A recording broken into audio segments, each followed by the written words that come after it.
сәлеметсіздер. Бүгінгі сіздермен өтілетін тақырыбымыз тікбұрышты параллелепипед және оның жазбасы деген тақырыпқа тоқталамыз. Ол бізде оқулықтың 174-ші бетіндегі тақырып. Сонымен бізде тіктөртбұрышты параллелепипед деген не? Ол қандай фигура және ол неден құралады? Соған кішкене тоқталайық. Тікбұрышты параллелепипед әдетте өмірде көп кездеседі. Сіріңке қораптары, неше түрлі қораптары бар. Сонымен қоса тағы шкафтар, холодильник болсын, бәрлері сол параллелепипедтің формасында жасалған. Сонда өмірде бізде немесе отырған төртбұрыш пішінді үйлердің бәрі параллелепипед пішінді. Сонда біз ондай фигураны өте көп кездестіреді екенбіз. Яғни міне сыз дайындап қойдым. Бұл бізде параллелепипед. Параллелепипед 6 тіктөртбұрыштан құралады. Ол тіктөртбұрыштар тіктөртбұрышты параллелепипедтің жақтары деп аталады. Сызған кезде көрінетін бөлігін біз қанық сызықтармен сызамыз, ал көрінбейтін бөлігін үзік сызықтармен, қырларын үзік сызықтармен сызып, осылай сызып көрсетеміз. Енді бұл айттық жаңа 6 тіктөртбұрыштардан құралады деп. Сол тіктөртбұрыштар бізде жақтар деп аталады. Онда осы параллелепипедтің жағы 6 жақтан тұрады. Олар қарама-қарсы жақтары өзара тең болады, тепе-тең. Мысалы, алды-арты, асты-үсті, оң-солы өзара қарама-қарсы болып тұр, солар өлшемдері бір-біріне тең болады, параллель жатқандар. Және осы жаңағы жақтарының қабырғалары оның қыры деп аталады. Сонда жақтардың қабырғалары қырлары болады. Неше қыр бар? Параллелепипедте дегенде 12 қырдан тұрады. Ал сол қырларының ұштарын төбесі деп атаймыз. Параллелепипедте астында 4-еу, үстінде 4-еу, 8 төбе тұр. Міне бұл параллелепипедтің жалпы құрылымы 6 жақтан, 12 қырдан және 8 төбеден тұрады екен. Енді параллелепипедтің өлшемдеріне келейік.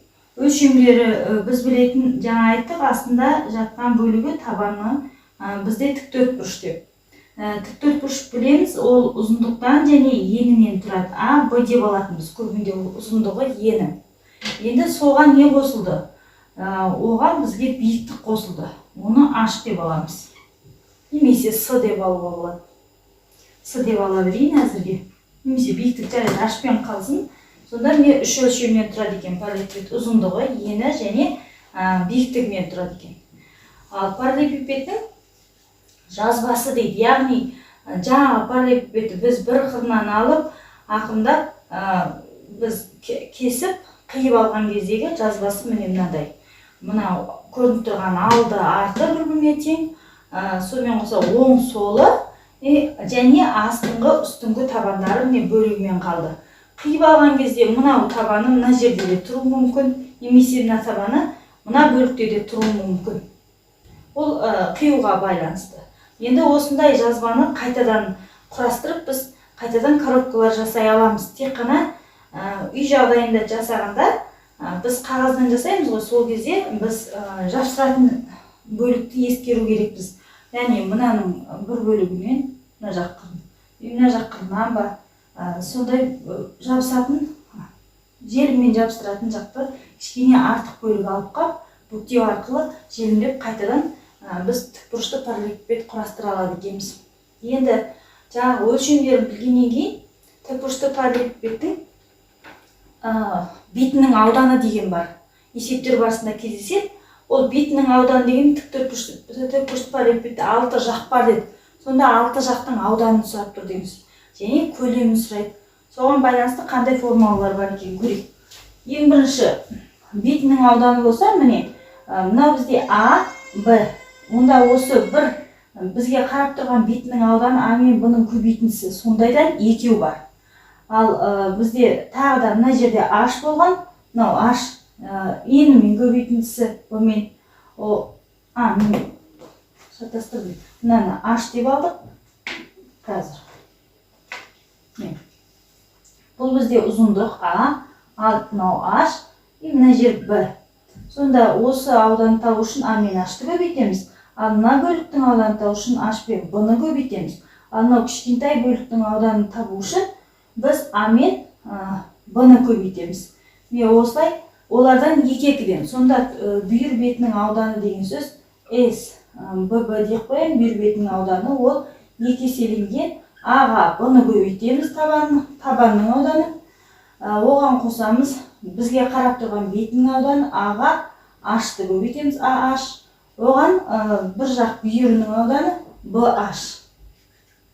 Бәрін көбейтіп, содан кейін 2 еселейміз, себебі олар қос-қостан бір-біріне тең ғой. Сол кезде бізде толық бет ауданы шығады екен. Енді көлем сұраса, осы параллелепипедтің көлемі ол кеңістіктік фигура. Ода көлем болады. Көлем болатын себебі осындай фигураларға біз сұйықтық құя аламыз. Ал сұйықтық құйылатын фигураның бәрінде көлем болады. Сондықтан біз 4-3 формадағы ыдыстарда бар ғой, сондықтан оған біз сұйықтық құя алады екенбіз. Онда оның көлемі табан ауданына көбейтіп береміз биіктікті. Табанда бізде тік төртбұрышты үшбұрыш. Әдетте жазады S табан ауданы көбейту биіктік деп. Ал S табан ауданы дегеннің өзі А мен B-ның көбейтілісі, сонда H-ты көбейтіп бер. Яғни үш өлшемді бір-біріне көбейтсек, көлем шығады екен. Сондай екі формула болды. Біреуі толық бет ауданы, бүйір бет ауданы деп жазып, мынау толық бет ауданы және көлемі.